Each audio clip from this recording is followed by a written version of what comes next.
Halo semua, selamat datang di Miss Lim Channel. Saya Lim akan berbagi tips dan trik mengenai soal UKBPG Bahasa Inggris. Tentunya tentang PCK ya teman-teman ya, yaitu Pedagogical Contents Knowledge. Tonton sampai selesai ya. Oke teman-teman, kita langsung bahas soal PCK bidang studi bahasa Inggris ya teman-teman. Mr. Zen is planning to assess their students' critical thinking skills in writing and presenting descriptive text. He intends to choose an assessment method that will effectively measure students' understanding of the topic and their ability to apply their knowledge to create a well-structured and engaging presentation. Ya. Which of the following assessment method will be most appropriate for this purpose? Ya. Jadi di sini tuh Pak Zen ya, Pak Zen is planning, Pak Zen itu berencana untuk menilai kemampuan siswanya berpikir kritis ya dalam menulis dan menyajikan teks deskripsi. Ia bermaksud ya, Pak Zen itu bermaksud untuk memilih metode penilaian yang secara efektif dan mengukur pemahaman siswa tentang topik dan kemampuan mereka menerapkan pengetahuan mereka ya. Untuk apa? Menciptakan presentasi terstruktur dengan baik dan menarik ya. Kira-kira ini yang mana metode penilaian yang paling tepat dalam tujuan pembelajaran ini? Ya, tujuan pembelajaran di Pak Zen ini adalah mengukur kemampuan berpikir kritis siswa dalam menulis dan mempresentasikan teks deskripsi. Ini kira-kira yang mana nih teman-teman? Dari jawaban kedua ke satu, kedua, ketiga, dan keempat, dan kelima. Kira-kira ini jawaban yang paling tepat yang mana teman-teman? Jawabannya yang pertama, a multiple choice quiz. Ini multiple choice itu seperti pilihan ganda ya teman-teman, karena di sini tapi kalau multiple choice di sini itu tidak nyambung ya teman-teman. Kenapa? Karena di sini kan berpikir kritis ya, critical thinking skill. Nah, tentang descriptive text. Masa iya multiple choice quiz? Kan nggak nyambung ya teman-teman ya, pilihan ganda. Jadi pilihan ganda itu tidak berpikir secara kritis ya. Terus jawaban yang kedua, a short essay ya.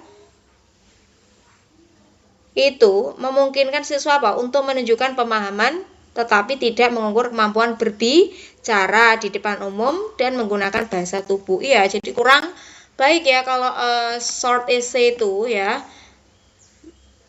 tidak menunjukkan ini critical thinking skills ya, dan writing in and presenting descriptive text ya. Tidak baik ya teman-teman. Ini untuk jawaban yang kedua. Untuk jawaban yang ketiga adalah a group project ya. Itu gimana teman-teman kalau a group project?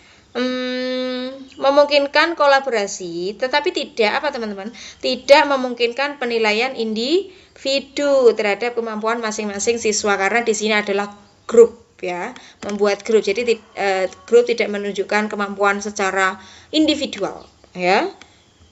Ini salah ya teman-teman ya untuk jawaban ketiga.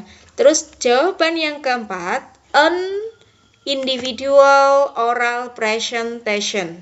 Nah ini ya, an individual berarti seseorang itu secara mandiri atau sendiri melakukan presentasi ya. Karena apa? Bisa melakukan mengukur kemampuan berpikir kritis. Terus apa lagi? Menunjukkan pemahaman yang mendalam. Terus apa lagi? Meningkatkan kepercayaan diri. Iya, kalau muridnya itu melakukan presentasi, dia otomatis meningkatkan percaya diri. Terus habis itu apa? Menyajikan teks deskripsi secara kreatif. Nah, iya, ini kalau an individual oral presentation. Jadi siswa itu melalui presentasi lisan, jadi dia itu meningkatkan critical thinking skill-nya itu meningkat ya. Terus habis itu secara kreatif, kenapa? menyajikan teks deskriptif secara kreatif itu menggunakan berbagai media. Jadi alat medianya itu bisa dimodifikasi. Nah, itu juga bisa. Terus ada gambar, ada video ya, atau props ya, itu membuat siswa tambah meningkat kemampuannya dan berpikir kritis. Nah, itu ya. Berarti ini jawabannya adalah yang jawaban keempat, an individual oral presentation ya. Terus jawaban writing portfolio. Nah, ini kalau writing portfolio itu hanya menulis saja, menunjukkan kemampuan menulis siswa saja ya, secara keseluruhan, tapi tidak secara langsung mengukur kemampuan presentasi. Padahal di sini di soalnya di sini ada critical thinking skills in writing and presenting descriptive text loh ya. Di sini aja ada presenting ya, karena kalau writing portfolio saja tidak bisa ya teman-teman ya. Itu saja. Sampai di sini dulu. Thank you for watching.